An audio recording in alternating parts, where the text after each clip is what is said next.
প্রিয় ভিউয়ার্স, আসসালামু আলাইকুম। আপনারা দেখে থাকবেন যে মানুষগুলো অন্যের পিছনে লাগে, অন্যের পিছনে তার মূল্যবান সময় ব্যয় করে, তারা কখনো জীবনে সফল হতে পারে না। কারণ অন্যের পেছনে সময় ব্যয় নিজের জীবনের এক অদৃশ্য কারাগার। আমাদের চারপাশে এমন কিছু মানুষ আছে যাদের দিনের অনেকটা সময় ব্যয় হয় অন্যের খুঁত ধরা, অন্যের সমালোচনা করা বা অন্যের পিছু লেগে থাকার পেছনে। তারা মনে করে অন্যের ক্ষতি করে বা কাউকে টেনে নিচে নামিয়ে তারা উপরে উঠে যাবে। কিন্তু বাস্তবতা হল, অন্যের পেছনে লাগা মানুষগুলো কখনো জীবনে বড় কিছু অর্জন করতে পারে না।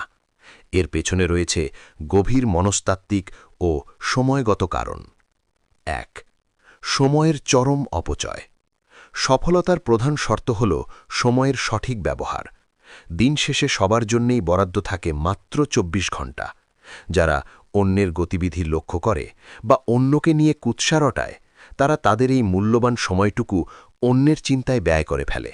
ফলে নিজের দক্ষতা বৃদ্ধি, নিজের ক্যারিয়ার বা সৃজনশীল কোনো কাজে দেওয়ার মতো পর্যাপ্ত সময় তাদের হাতে থাকে না।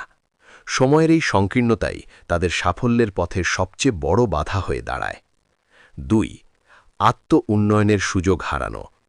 নিজের ভুলগুলো সংশোধন করে নিজেকে উন্নত করাই হল জীবনের আসল উদ্দেশ্য। কিন্তু অন্যের পেছনে লেগে থাকা মানুষগুলো অন্যের দোষ খুঁজতে এতটাই মগ্ন থাকে যে তারা নিজের ত্রুটিগুলো দেখার সুযোগই পায় না। তারা যখন অন্যের ব্যর্থতা নিয়ে হাসাহাসি করে, পৃথিবী তখন তাদের পাশ কাটিয়ে অনেক দূর এগিয়ে যায়। ফলে তারা দিন দিন মানসিকভাবে ও কর্মক্ষেত্রে পিছিয়ে পড়ে। ৩. সামাজিক মর্যাদার পতন। মানুষের চোখ অনেক তীক্ষ্ণ। যারা সব সময় অন্যের সমালোচনা করে বা মানুষের পেছনে লাগে, সমাজ তাদের কখনোই ইতিবাচক চোখে দেখে না, বরং মানুষের চোখে তারা একজন সংকীর্ণ মনা ও হিংসুটে ব্যক্তি হিসাবে পরিচিতি পায়। বিশ্বাসযোগ্যতা হারানো এবং বন্ধুহীন হওয়া তাদের জীবনের এক অনিবার্য পরিণতি হয়ে দাঁড়ায়। কেউই একজন নেতিবাচক মানুষের সাথে সুসম্পর্ক রাখতে চায় না। উপসংহার: সাফল্য তাদেরই ধরা দেয় যারা অন্যের জীবনের দিকে না তাকিয়ে নিজের স্বপ্নের দিকে ফোকাস করে। পৃথিবী তাদেরই মনে রাখে যারা কিছু তৈরি করে, তাদের নয় যারা অন্যের তৈরি করা পথে বাধা সৃষ্টি করে। তাই অন্যের পেছনে সময় নষ্ট না করে সেই সময়টুকু নিজের জন্য ব্যয় করুন।